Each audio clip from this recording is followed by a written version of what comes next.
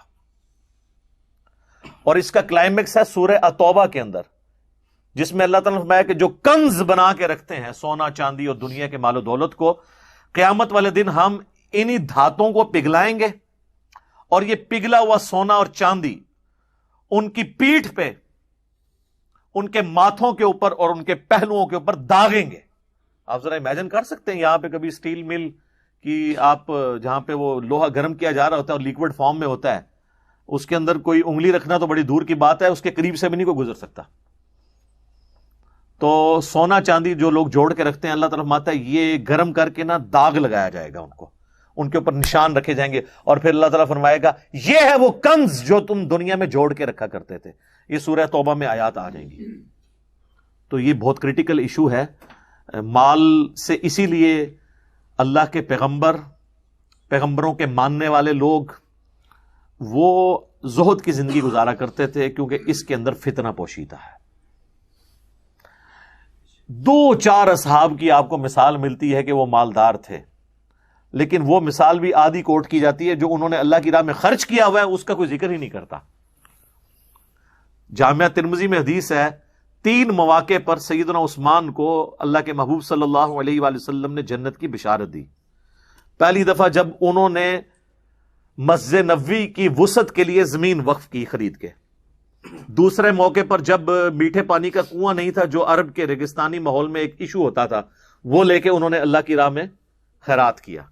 اور تیسرا غزوہ تبوک جو جیش العسرہ، تنگی والا جہاد تھا، سب سے مشکل، اس میں انہوں نے ساز و سامان کے لدے ہوئے اونٹ اللہ کے نبی علیہ السلام کی خدمت میں پیش کر دیے. اور جامعہ ترمذی میں تو الفاظ ہیں کہ 1000 سونے کی اشرفیاں دی، اور نبی علیہ السلام اتنے خوش ہوئے کہ آپ نے وہ اشرفیاں اپنی جھولی میں ڈالی اور ان کو یوں الٹ پلٹ کرتے تھے اور فرماتے تھے عثمان آج کے بعد جنتی ہے، چاہے جو مرضی کرے. لیکن وہ اسی کو کہا گیا جس نے جو مرضی نہیں کرنا تھا، اللہ کی مرضی والا کام کرنا تھا، انہی کو گارنٹی دی گئی ہے. 1000 اشرفیاں آپ امیجن کر سکتے ہیں؟ 4 سونے کی جو اشرفیاں ہوتی تھی نا، جنہیں دینار کہا جاتا تھا، وہ آج کا 7.5 تولے سونا بنتا ہے. اور 7.5 تولہ سونا آج کل آپ سمجھ لیں، چلے راؤنڈ اپ بھی کر کے 1 ملین تو بن ہی جاتی ہے نا رقم. 4 دینار 1 ملین آج کا، اور 1000 دینار آپ امیجن کر سکتے ہیں. اور یہ ایک موقع. سر یہ بات کرنا آسان ہے، لہذا ان امیر اصحاب کی مثال دینا غلط ہے. اتنا حوصلہ کسی کے اندر نہیں ہوتا. یہاں پہ بھی جتنے امیر لوگ ہیں نا، آپ ان کے دسترخوان چلتے ہوئے دیکھیں گے، اللہ کی راہ میں انہوں نے خیراتی ادارے بنائے ہوئے ہوں گے، اور اگر آپ ان سے پوچھیں کہ یار آپ اپنی زکوٰۃ کیلکولیٹ کرتے ہیں، وہ کہتے ہیں جی ہم تو بغیر حساب و کتاب کے اللہ کی راہ میں دیتے ہیں. تو یہ کون سا دین ہے جس میں بغیر حساب و کتاب کے اللہ کی راہ میں دیا جاتا ہے؟ یہ لوگوں نے ایک عجیب سی ٹرم بنائی ہوئی ہے، بغیر حساب و کتاب کے.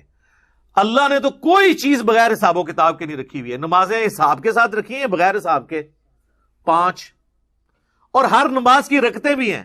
اگر کوئی فجر کی 2 کی بجائے 3 پڑھ لے کے خیر ہے یا اللہ ایک فالتو ہی رکھ لے، تیرے ساتھ کیا حساب کرنا، اس کے وہ 2 بھی 0 سے ملٹیپلائی ہو جائیں گے. یہ کیا آپ نے لوگوں کو ڈاکٹرین سمجھا دی ہے بغیر حساب و کتاب کے؟ نہیں، ایک ایک چیز حساب کے ساتھ. طواف کعبہ کے چکر ہے 7 ہیں، 8 کریں گے تب بھی طواف نہیں ہوگا، 6 کریں گے تب بھی نہیں ہوگا. دنیا میں بھی اگر کسی تالے کو آپ نے کھولنا ہے تو اس کی چابی کے کنگرے ہیں، ایک کنگرا زیادہ ہو یا کم ہو وہ تالا نہیں کھلتا. حساب کتاب اس لیے رکھا جاتا ہے تاکہ کسی آپ ڈیکورم کے ساتھ چیزوں کو فالو کریں. قرآن بغیر حساب و کتاب کے تو نازل نہیں ہوا، 114 صورتیں ہیں اس کی، ہر صورت کی مخصوص آیات ہے. اس طرح نہیں ہوتا. یہ صرف انہوں نے جان چھڑائی ہوتی ہے اصل میں انہیں یہ ڈر ہوتا ہے ہم نے حساب و کتاب کیا تو ابھی تو ہم 5 روپے خرچ کر رہے ہیں، ہمیں تو 5 لاکھ روپے خرچ کرنا پڑ جانا ہے. تو وہ کہتے ہیں بغیر حساب کے کر رہے ہیں. اچھا تو ان سے پوچھے یہ جو آپ اپنے کاروباری معاملات ہیں بغیر حساب و کتاب کے کرتے ہیں؟ نہیں. تو اللہ تعالیٰ نے بھی ہاں بغیر حساب کے آپ اس وقت کریں جب آپ ڈیٹم لیول اچیو کر لیں، 2.5% زکات دے دی، اس کے بعد آپ بغیر حساب و کتاب کے جتنا مرضی دیں. لیکن جب تک آپ کیلکولیٹ نہیں کریں گے ہر سال کے آپ کی زکات، آپ کے ایسٹ کتنے ہیں، اس کے اگینسٹ آپ کی زکات کتنی بنتی ہے، آپ کس طرح نکال سکتے ہیں؟ لوگوں کا نمازوں پہ زور ہے، عمروں پہ زور ہے، زکات کے معاملے میں آگے کھوتی مر جاندی ہے انہوں نے، کیونکہ پیسہ نکالنا پڑتا ہے. ویسے تو آپ کو لگتا ہے بڑا آسان ہے جی، لاکھ روپے پہ 2,500 بہت آسان ہے. 1 کروڑ پہ 2.5 لاکھ بھی شاید آسان ہو، 1 ارب پہ 2.5 کروڑ نکالنا یہ مشکل ہو جائے گا.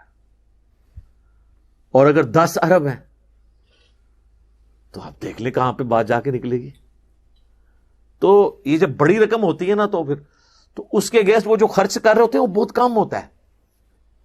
تو کیلکولیشن کرنا ضروری ہے. تو اللہ تعالیٰ ہمارا یہ توق ان کے گلوں میں ڈالا جائے گا. اسی لیے اصحاب رسول صلی اللہ علیہ وآلہ وسلم رضی اللہ عنہم اجمعین اور اہل بیت علیہم السلام اجمعین، ان کی زندگی آپ دیکھیں گے بڑی فقر میں گزری ہے. بخاری مسلم دونوں میں حدیث ہے ابو ذر غفاری کے بارے میں، میرا ایک کلپ بھی ہے. حضور علیہ السلام فرمایا ابو ذر وہ احد پہاڑ دیکھ رہے ہو؟ کہتے ہیں میں دل میں سوچنے لگا کہ حضور مجھے کسی کام سے وہاں بھیجیں گے، تو میں نے کیلکولیشن شروع کر دی کہ میں جاؤں گا اور اس ٹائم تک نماز تک واپس آ جاؤں گا.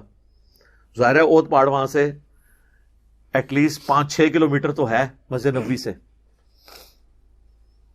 تو نبی علیہ السلام فرمایا کہ اگر یہ احد پہاڑ سونے کے برابر ہو تو 3 دن نہیں گزریں گے کہ میں اللہ کی راہ میں خرچ کر دوں گا. اور آپ نے کیا ہے پریکٹیکلی.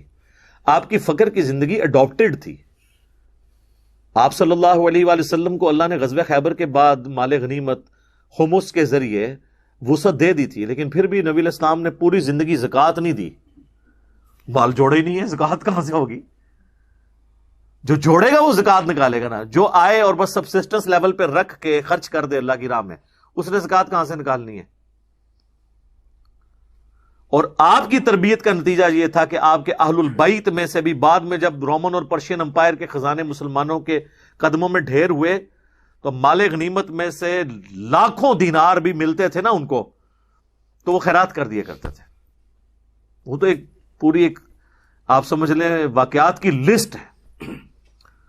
اب اما عائشہ سے جب نبی علیہ السلام کے بارے میں وہ روایت کرتی ہیں بخاری مسلم دونوں میں کہ نبی علیہ السلام کہ گھر والوں کا محمد اور آل محمد کا یہ حال تھا کہ بعض اوقات 1 مہینہ، بعض اوقات 2، بعض اوقات 3 مہینے تک گھر میں چولہا بھی نہیں جلتا تھا، کچھ پکانے کے لیے ہوتا ہی نہیں تھا. 2 کالی چیزوں پہ کھجور اور پانی کے اوپر گزارا ہوتا تھا. اور یہ کھجوریں بھی ٹنو ٹن نہیں، ٹوکریوں کی ٹوکریاں نہیں، 2 کھجوریں صبح، 2 شام کو، 1 میٹھا پانی کا پیالہ صبح کے وقت، 1 شام کے وقت. ٹھیک ہے. آج یہ بات کرنا آسان ہے. آج ہم میں سے اکثریت عام لوگ بھی کیسر و کسرا کی زندگی گزار رہے ہیں فیسلٹیز کے پوائنٹ آف ویو سے، شاید ان سے بہتر.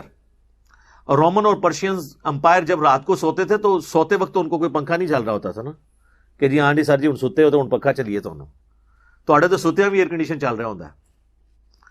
ہاں البتہ یہ حدیث صرف بیان کرنے کے لیے بخاری مسلم کی کہ نبی علیہ السلام کو جب سیدنا عمر ملنے گئے تو ان کے جسم پہ چٹائی کے نشان تھے، یعنی مطلب یہ کرتا بھی نہیں پہنا ہوا تھا، صرف تہمت تھی.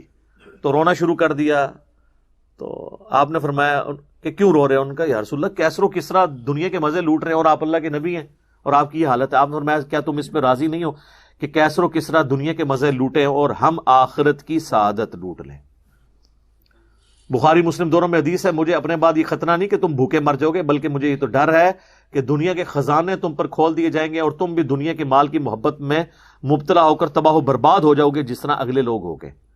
اور یہی پھر سلسلہ آپ دیکھ رہے ہیں. حضرت عثمان کے دور میں جب وظیفے لگ گئے تو تھیندے تھیندے تھیں گے مسلمان. پھر جن لوگوں کو وظیفے لگے ہوئے تھے ان کو حضرت علی کیسے ہضم ہو سکتے تھے چوتھے خلیفہ کے طور پر؟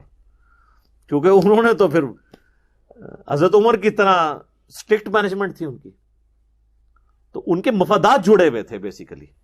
بہانہ اس کے لیے کچھ اور، جیسے آج بھی پولیٹیکل لیڈرز آپ دیکھیں پیچھے سامنے فرنٹ پہ کوئی اور چیز رکھی جاتی ہے اور بہانہ کسی اور چیز کو بنایا جاتا ہے اور بیک گراؤنڈ میں اور چیز ہوتی ہے. تو جن لوگوں نے نبی علیہ السلام کی صحبت کی ہوئی تھی وہ کوشش کرتے تھے کہ بچ کے رہیں اس طرح کے معاملات سے. بخاری مسلم دونوں میں حدیث ہے, نبی علیہ السلام کے سامنے سے ایک غریب آدمی گزرا. آپ نے فرمایا اپنے اصحاب سے اس کے بارے میں تمہارا کیا خیال ہے؟ انہوں نے کہا یا رسول اللہ, یہ جس دروازے پہ جائے دھتکار دیا جائے, اگر کسی کی بچی سے کا رشتہ اس کے باپ سے مانگے تو اس کو کوئی رشتہ نہ دے, یہ تو اتنا مفلس اور ناچار ہے. تھوڑی دیر بعد ایک امیر شخص گزرا اور فرمایا اس کے بارے میں تمہارا کیا خیال ہے؟ تو ان کا یہ تو بڑا معزز شخص ہے, جس کے پاس جائے لوگ اس کا ریگارڈ کریں, کہیں سے رشتہ مانگے تو مل جائے. حالانکہ دونوں مسلمان تھے, دونوں صحابی تھے. آپ نے فرمایا اللہ کی قسم, اس رب کی قسم جس کے قبضے قدرت میں میری جان ہے, جو شخص پہلے گزرا ہے نا, وہ ایک شخص اللہ تعالیٰ کو یہ بعد میں گزرنے والوں سے پوری زمین بھر جائے, وہ بڑھ کر عزیز ہے. جی, مسلم شریف کی حدیث ہے کہ نبی علیہ السلام نے فرمایا کہ میرے غریب اصحاب میرے امیر اصحاب سے 40 سال پہلے جنت میں چلے جائیں گے. جی, قیامت کا دن 50,000 سال کا دن ہے, تو آپ کیا سمجھتے ہیں سیدھا ٹکٹ لگا ہوا ہے؟ 40 سال پہلے وہ لوگ جنت میں جائیں گے جو غریب صاحب ہیں. سر 40 سال کا ڈفرنس دنیا میں آپ ذرا امیجن کر سکتے ہیں؟ جانا دونوں جنتی گروپ پارٹیاں ہیں, لیکن جنہوں نے مفلسی کی زندگی گزاری ہے, فقر کی زندگی گزاری ہے. اسی لیے صحیح بخاری مسلم میں آتا ہے عبداللہ بن عمر ہمیشہ غریب صحابہ کے ساتھ اپنا وقت گزارا کرتے تھے, اور لوگ پوچھتے تھے کیوں؟ وہ کہتے تھے اس لیے کہ میں نے خود حضور سے سنا ہے کہ میرے غریب ساتھی جو ہے نا میرے امیر ساتھیوں سے 40 سال پہلے جنت میں جائیں گے. یہ تو میرا ایک فیوریٹ ٹاپک ہے اور میں پورے پیشن کے ساتھ اس پہ بول سکتا ہوں, اس لیے کہ میں صرف باتیں نہیں کرتا ہوں, میں کوشش کرتا ہوں کہ میں اپنی زندگی میں بھی اس چیز کو اڈاپٹ کروں. تو یہ معاملہ بڑا خطرناک ہے. بخاری اور مسلم دونوں میں حدیث ہے, نبی علیہ السلام اکثر دعا کیا کرتے تھے, اے اللہ محمد اور آل محمد کو بس اتنا ہی رزق دینا کہ ان کی سانسیں چلتی رہیں, سبسسٹنس لیول کے اوپر. تو آج جن کے پاس ڈھیروں مال و دولت نہیں ہے ان کو پریشان ہونے کی ضرورت نہیں ہے. ویسے تو کہتے ہیں غلامی رسول میں موت بھی قبول ہے, اور نبی علیہ السلام سے اپنی محبت کے راگ بھی الاپتے رہتے ہیں, لیکن نبی علیہ السلام کی جو پریکٹیکل زندگی ہے وہ اگر اڈاپٹ کی جائے نا تو ساری یہ غلامی آپ کی جو ہے نا اس کے دعوے باہر نکل آئیں گے, پتہ چل جائے گا. تو کیونکہ قرآن حکیم کی ساری تعلیمات جو ہیں وہ کنڈیم کرتی ہیں مال و دولت کو زیادہ تعداد میں جوڑنا, کیونکہ یہ فتنے میں مبتلا کر دینے والی چیز ہے. لیکن یہ جواز ہے, اور وہ اس کے ساتھ کہ آپ نے اللہ کی راہ میں خرچ کرنا ہے, پھر آپ بے شک جوڑیں.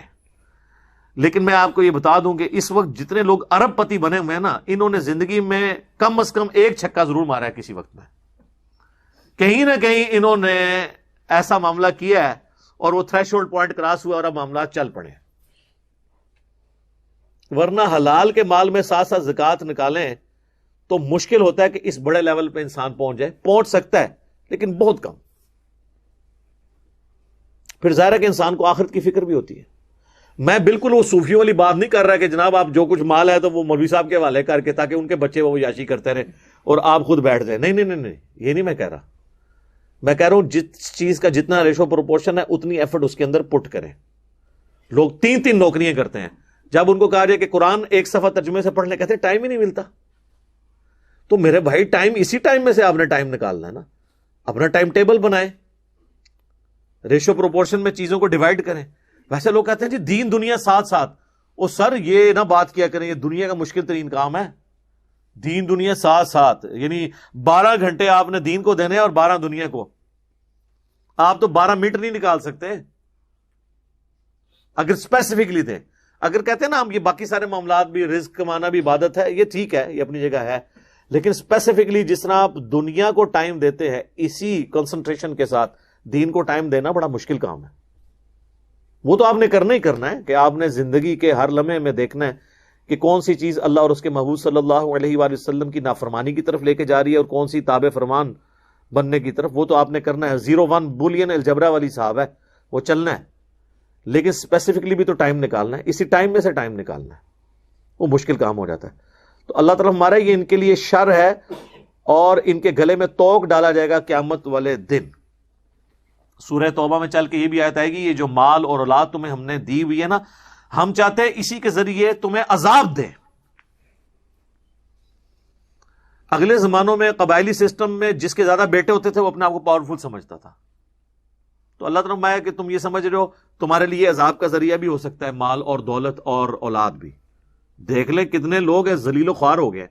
میں پاکستان میں کتنے ارب پتی لوگوں کو جانتا ہوں جن کی اولاد ان کو منہ پہ گالیاں نکالتی ہے, کوڑی کی عزت نہیں کرتی ہے. کتنے شریف ماں باپ ہوتے ہیں اور اولاد ان کے لیے وہ بالے جان بن جاتی ہے.